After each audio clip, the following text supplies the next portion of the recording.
Hey guys, so I wanted to, for those of you who didn't get 3.2.1 completed and you were struggling a little bit, I wanted to do a video that goes over what's happening. So our first question was about the Leaning Tower of Pisa, okay? And what we were talking about, let's see, medium, extra thin, okay, was that if you dropped something from this point A, okay, if you were standing there and you dropped something and it went straight down, it would go down 50 meters. So it's 50 meters from the ground to point A. And it would land 5 meters away from this bottom corner of the building.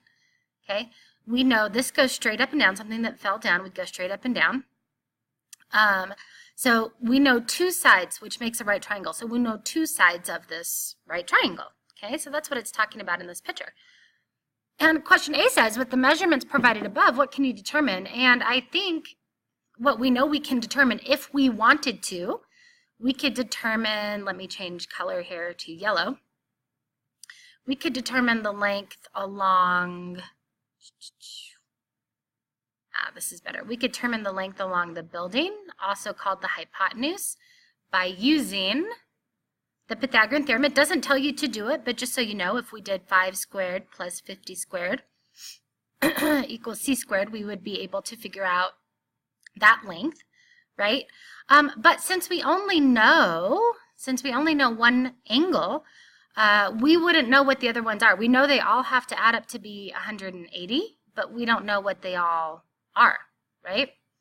So what else do we know? We know, question B, can you determine the angle at which the tower leans? Nope, that's what we talked about when we had two different angles, because it could be a bunch of things.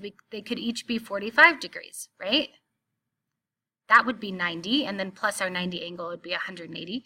One could be 60, one could be 30, and then we have our 90 degree angle.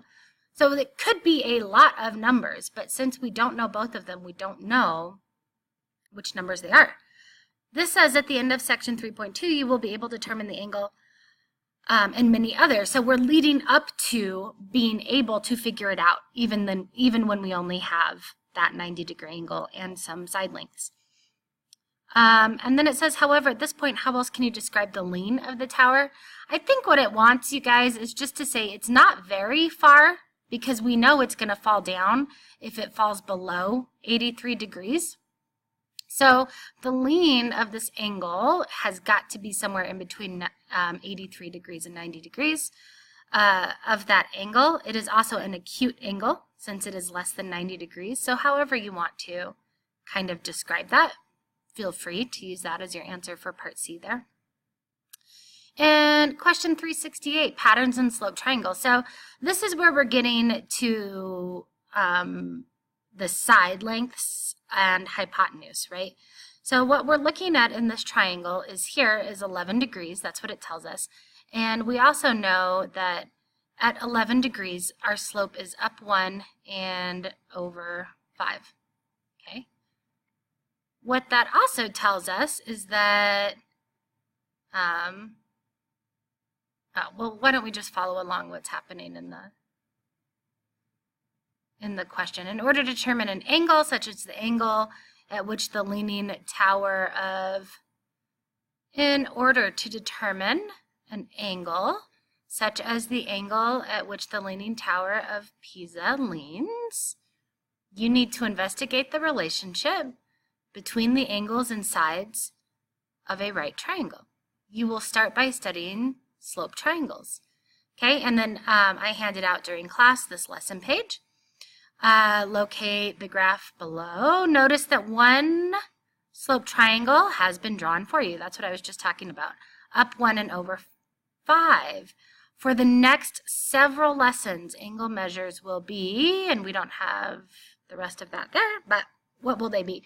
Well, what I'm going to tell you right here is that the slope, this is a little review lesson for you, the slope is always the rise, right? How much it goes up, in this case 1, over the run, how much it goes over. That's why in this case it is 1 over 5. And also later on in this lesson, it starts talking about delta, we call that delta, it's a capital D in Greek, delta y, which means change in y, which also means rise, over delta x, which means change in x, so change in y. And these are all saying the same thing, over change in x. And it's always going to be the same for this line, right? So we're going over 5 and up 1. What is the question asking us? Let's go to the book and read the question here, and we'll just use that graph. Draw 3 new slope triangles. Each one should be a different size. Label each triangle with as much information as you can. Okay, so there's one. The easiest way to do this is to draw another one, this time up 2, and it's going to be, instead of just over 5, up 2 is going to be over 10. So up 2 and over 10, and then let's switch colors here. Then if we find the point where it's up 3, right, then this is going to be over, pretend that this is a straight line, it's going to be all over, there's 5, and then another 10. So this triangle would be up 3, but over 15. So there's 2. And let's do highlighter this time. What color? Orange? And then I think you guys get it. Up 4, right? And then it's going to be over, whoops, ran out of room here. Up 4 over 20, right? So this big orange triangle is up 4 and over 20 right there. But it's all on that same line where the 2 and the 3 is. So maybe I'll go back and erase this here. Whoops. Well, you know what I'm trying to do here. And for your question, it'll be easier for you guys if you made a little table. This will help you answer some other questions. If you started making, let me do some erasing here actually. I'm going to erase this stuff. If you made a little table of what these triangles kind of looked like. I also saw people doing them up and over. This way you would get the same sizes. But if we made a table of the up of the rise and a table of the run, okay, if it goes up 1, it goes over 5. If it goes up 2, it goes over 10. If it goes up 3, it goes over 15. If it goes up 4, it goes over 20. You get the idea. 5 would be 25. 6 would be 30. This will really help you answer the next questions. So then explain why all of the slope triangles on this line must be similar. Well, because they all have this 11-degree angle. Whoops. They all have this 11-degree angle, and they all have a right angle. When we draw, remember I drew this one too big, but when you draw it right here, they're all going to have that right angle there. So as long as they have 2 angles, they're similar, angle, angle theorem. Since the triangles are similar, what does that tell you about the slope ratios? That means the slope ratios are all going to be the same. If you put into your calculator 1 divided by 5, you should get 0.2. If you put 2 divided by 10, you'll also get 0.2. If you put 3 divided by 15, you'll also get 0.2. You see where I'm going with this? They're all the same ratio.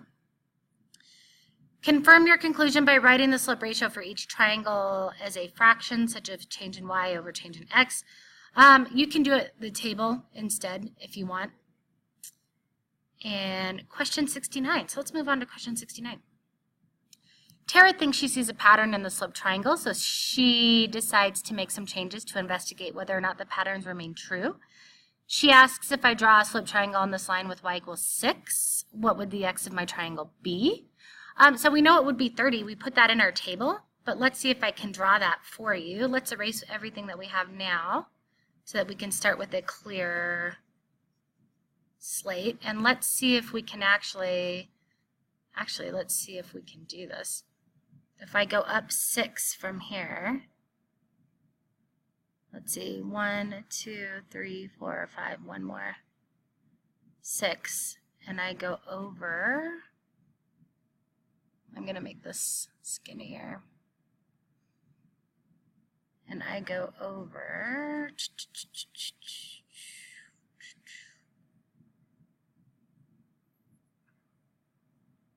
we should be 30. It's not quite there. How many are there here? We have 1, 2, 3, 4, 5, 6, 7, 8, 9, 10, 11, 12, 13, 14. I'm counting the blocks. 15, 16, not the corners. 17, 18, 19, 20, 21, 22, 23, 24, 25, 26, 27, 28, 29, 30. Yep, it just needs to go over one more. And so if I go up, or if my rise is 6, then my run is 30. And you could prove that by, if you put 6 divided by 30 into the calculator, you should get 0.2, 20%, right? All right, let's see. What if I draw a slope triangle on a different line? Can I still use the same ratio to calculate the change in x over the change in y value? Well, it depends on the line. If it is a parallel line that has the same slope, then yes. If it is a line that doesn't have the same slope, then no. That's why it's called the slope ratio, right? And 370, what if I draw my triangle on a different line? With your team, investigate what happens with the slope ratio and the slope angle when the line is different. Use the grids. Okay. So graph the line 2/5 x. So A wants me to graph the line y equals 2/5 x. So if I have y equals 2/5 x, that means my rise is 2, right? And my run is 5. This is the slope of a linear equation right here. There's my x. My y-intercept is 0 since I don't have a number there. So I'm going to start here. And I'm going to go up 2 and then over 1, 2, 3, 4, 5. Then up 2 and then over 1, 2, 3, 4, 5. Okay, and so forever and ever, since this is, pretend that that's a straight line, this is a straight line, it'll be the same up 2 and over 5, and we'd have a right, or here's our slope triangle with one side is 2 and one side is 5. Okay, what else is it asking? What does the slope angle appear to be? Does this information about this line support or change your conclusion from part C of 369? So it shouldn't, because we talked about how unless they're parallel lines, they're not going to have the same slope. But this is 2/5. The slope here is 2/5, which is double. So if I go up 4, I'm going to go over 10, right? Which is double the 11 degrees, 1 over 5. Okay, so this is actually 22 degrees. 2 over 5. B, create QPR so that it measures 18 degrees. So I can't do this here because I don't have a protractor, although maybe I'll try to figure out how to do that. Then find 18-degree mark and label a new point. What is the approximate ratio for this line? So it wants you to draw a line. You would put your protractor here. I'll show you kind of how you would do it. You put your protractor down with the middle here so that the kind of the rainbow is here. You find 18 degrees here, which might be about here. You draw, then you put a point, you draw your line, and then it wants you to figure out what the slope would be for 18 degrees. Okay? And then it says, last one, I'm just trying to get this done here. Graph the line y equals x plus 4 and draw the slope triangle. What is the change? What is the slope angle? Okay, so draw the line y equals x plus 4. So in the line y equals x plus 4, y equals x plus 4, my slope is 1 over 1, just 1 in front of the x, and my y-intercept is 4, so 1, 2, 3. It starts here, and then it's up 1 over 1, up 1 over 1, okay? Whenever you have a slope of just 1, this angle, and you can check with your protractor, the slope angle, okay, is always going to be 45 degrees, right? And the reason why is because whenever we go over and up the same amount, these sides are going to be the same, which means these angles have to be the same, and since it's a right angle, that is 45 degrees.